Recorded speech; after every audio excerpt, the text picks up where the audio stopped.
எனது மிண்டாரிக்கா குடும்பத்தை சார்ந்த எனது சகோதர சகோதரி அவர்களுக்கும் இன்று உள்ளதை உள்ளதென்றும் இல்லதை இல்லை என்றும் நடுநிலை வகிக்க வந்த நமது நடுவரையா அவர்களுக்கும் எனது இனிய மாலை வணக்கத்தை தெரிவித்துக் கொள்கிறேன். உங்களை மாதிரி சூப்பர் பாஸ் இல்லைன்னா அப்ரைசல் நல்லா நினைச்சுக்கிறீங்களே, அது மாதிரி இல்லமா நானு. அடுத்தது இன்று இணைய வலைத்தளம் சமூக வலைத்தளத்தாலும் சமூகம் எந்த பாதையில் போகிறது என்று உங்களுக்கு தெரியுமா? சமூக வலைத்தளம் மனித வளர்ச்சிக்கு துணையே என பேச வந்திருக்காங்க நமது சகோதரிகள். ஆனால் சமூக வலைத்தளம் மனித வளர்ச்சிக்கு தடையே என பேச வந்திருக்கிறோம்.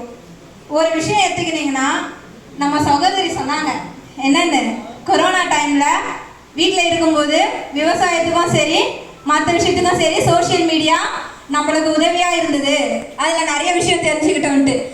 அதே விஷயம் நான் சொல்கிறேன். ஆன்லைன் கிளாஸு ஓப்பன் பண்ணாங்க, ஸ்கூல் பசங்களுக்காக ஆன்லைன் கிளாஸ்னு வச்சாங்க.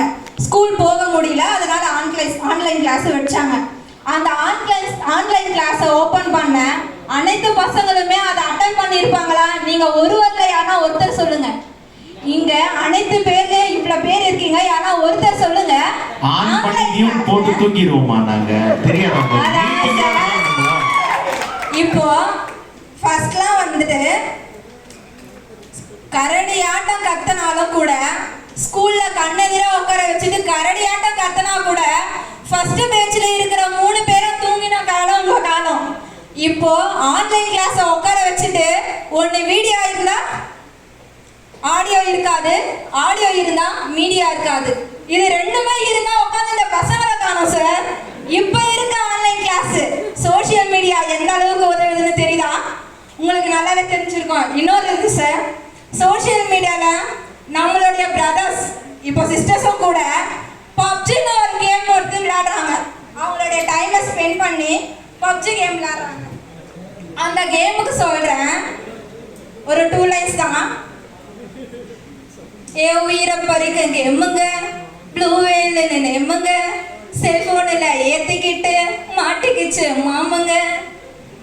அது உயிரை பறிக்க கேமுங்க, ப்ளூ வேல் எம்முங்க, செல்போனில் மாட்டிக்கிட்டு செல்போனில் ஏற்றிக்கிட்டு மாட்டிக்கிச்சு மாமுங்க.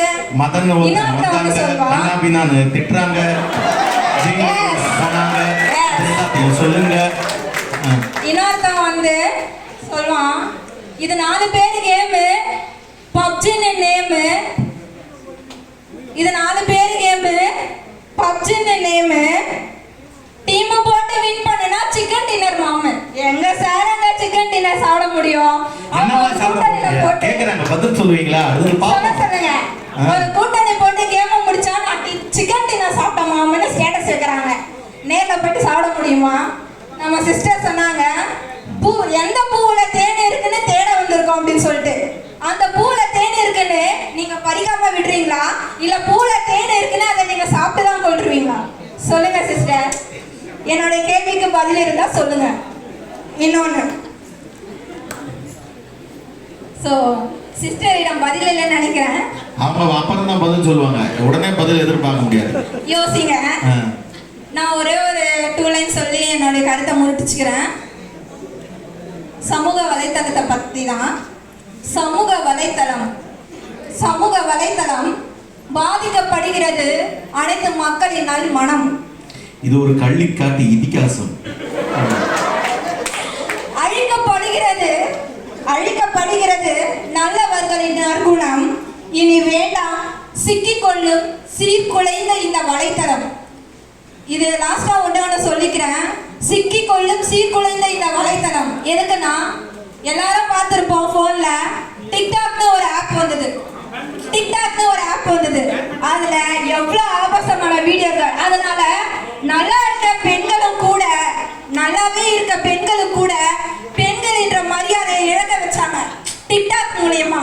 சோ சமூக வலைத்தளம் அது நமக்கு எல்லாம் கேடு மட்டும்தான் தெரிகிறது. நன்றி சார். ரொம்ப அழகாக